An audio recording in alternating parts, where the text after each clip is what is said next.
Today we're going to be doing some listening practice. Welcome back to my channel. If you're new here, my name is Karen, and on my channel I help people learn English. Now, a lot of people have said to me that they can't understand the Australian accent. So for today's listening practice, I have chosen a conversation from an Australian TV drama. Now, I like this conversation because it's very natural and it's not something that you would usually find in a textbook. So it's exactly how Australians speak. So it's very good real life English conversation practice. Now, this conversation is between two men. And while you're listening to this conversation, I'd like you to answer two questions. The first question is, why is the man angry or upset? And the second question is, what do you think is the relationship between these two men? How do they know each other? So I'd like you to think about these questions while you're listening to the conversation. So let's have a listen to the conversation at normal speed now while you try and answer these two questions. Listen, mate, it's been great having you around here. But you're over it, right? I didn't say that. Now, I get that you needed time to chill out after your mate died. I do. And you know, I haven't pushed school or anything. Listen, mate, it's been great having you around here. But you're over it, right? I didn't say that. Now, I get that you needed time to chill out after your mate died. I do. And you know, I haven't pushed school or anything. Okay, now I'd like you to listen to it a few more times, but this time I'd like you to write down what you hear. So we'll listen to it twice at the normal speed, and then another 2 times at a slower speed, and then we can check your answer at the end. And then afterwards, we can also study the conversation, okay? So let's listen to it at the normal speed. Listen, mate, it's been great having you around here. But you're over it, right? I didn't say that. Now, I get that you needed time to chill out after your mate died. I do. And you know, I haven't pushed school or anything. Listen, mate, it's been great having you around here. But you're over it, right? I didn't say that. Now, I get that you needed time to chill out after your mate died. I do. And you know, I haven't pushed school or anything. And now at the slower speed. Listen, mate, it's been great having you around here. But you're over it, right? I didn't say that. Now, I get that you needed time to chill out after your mate died. I do. And you know, I haven't pushed school or anything.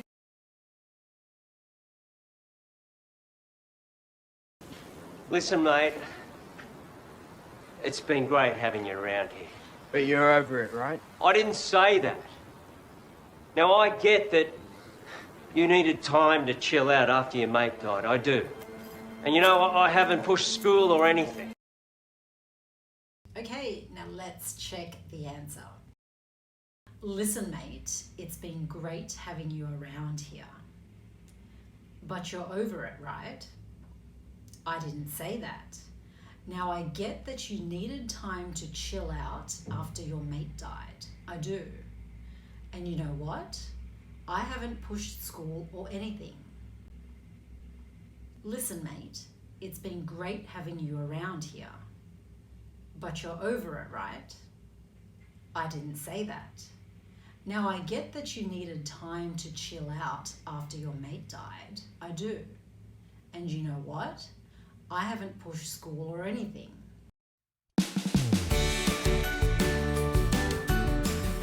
Let's have a look at some of the words and phrases that they use in this conversation. Just remember that a lot of what they say is very informal, which is why you won't see this type of conversation in textbooks. Firstly, listen, mate. Listen, mate. Now, mate just means friend or pal, and it's much more common in British English and obviously Australian English. But here, when someone says, listen, mate, they obviously want you to listen. But what comes after listen, mate is usually not very good. It can be neutral. So for example, listen, mate, I'm really busy right now. Can I give you a call later? Or it can be quite bad. Listen, mate, if you don't shut up, and I will leave you to finish that sentence. So you can imagine what people can say after this. So what comes after listen, mate can be neutral or not very good, but it's never a good thing. Neutral, not good, but it's never a good thing. Now, the answer to my earlier question, what do you think is the relationship between these two men? They're actually father and son. The father said to the son, listen, mate, and he said it in a slightly angry way because the son was getting rather upset at him earlier. Now the son says, and you're over it, right? And you're over it, right? Now, over it means something has finished, something has ended. And here, the son is asking his father, you liked me here, but now you don't like me here anymore. And he asks it in this way, it's like, and you're over it, right? Which in a way is a rhetorical question. So a rhetorical question is one where you don't need an answer. It just looks like a question, but really you're just saying a sentence. You're just saying something. Then the father says, I didn't say that. Now I get that you needed time. Now I get that you needed time. Now get here means to understand. So you can say something like, he told a joke, but I didn't get it.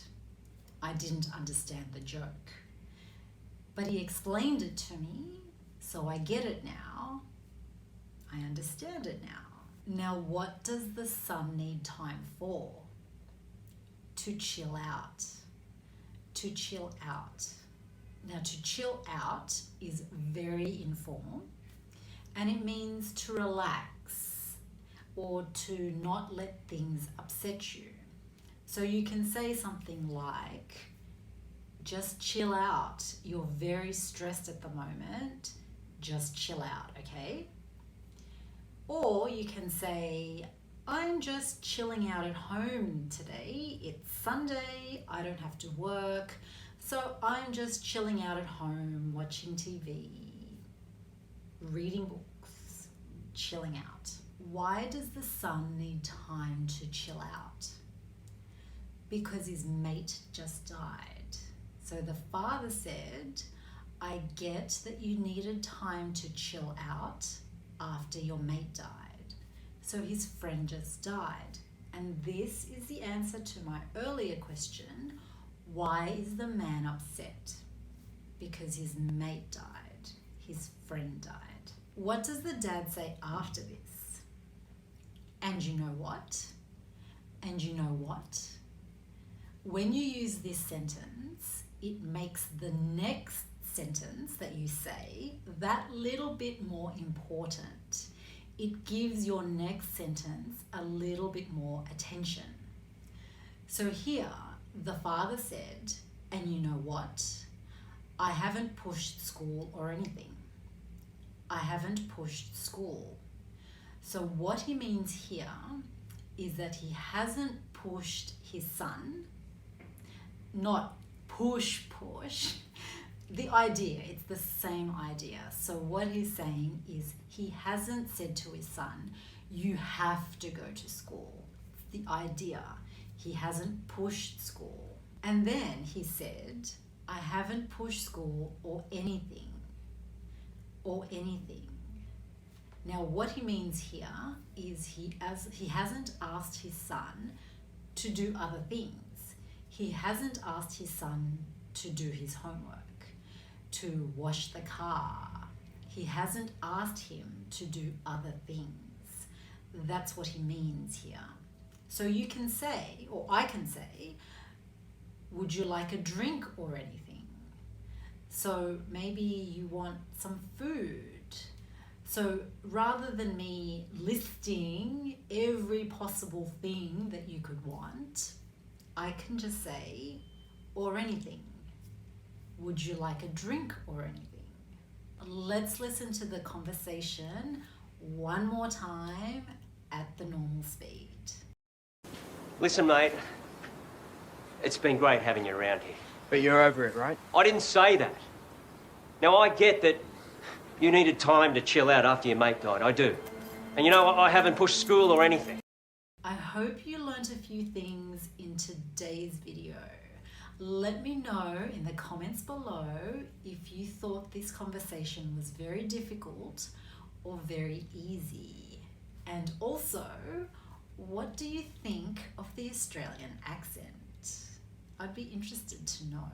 Thank you for watching today. Keep practicing and I shall see you next time. Bye.